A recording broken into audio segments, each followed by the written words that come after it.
Were there any misconceptions about her that maybe the public sees because of media and what we all read and learned about her, but that wasn't her at all?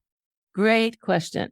I could see her frustration when people asked her what happened on the bus and seemed to pigeonhole her into the bus situation. But what is written about that situation is not what happened. And no matter how many times she told the story, the history books still have that it was pre-planned, which it definitely wasn't, that she went and sat in the white section, which she didn't. But her story that she told over and over again was that she was fumbling in her purse for change. And she walked up the stairs because she didn't want the bus driver to leave. She started to put money in. She looked up and was horrified with who was driving the bus. Because in Montgomery, if you were on the bus alone at night, the bus driver would drive you to the end of the line. The police would be there. The bus driver, you would be raped.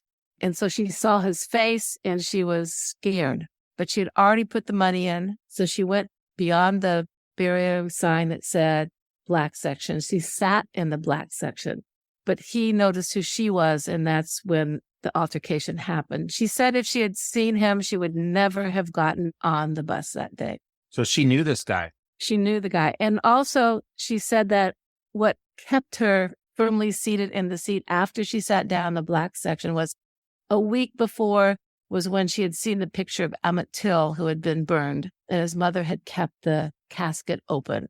And it was Emmett Till that kept her anchored in her seat, pictures of him that kept her not moving and gave her the strength to stay there. Wow. Wow. So you see that her journey and her contribution really needs to be demystified, and there's much more to it than just the one act of resistance we've all heard of. What else about Rosa do we not know? There's always more to a human being than just a one incident, right? It's a bigger picture than that. When it comes to activism, in the 1930s, which was 25 years before the bus incident, she was documenting rape victims, both men and women in the South, which is extraordinary courage if you can think about that and what it was like living in the South at the time. In the 1950s, she brought people of all colors into the NAACP. In the 60s, she protested against the Vietnam War.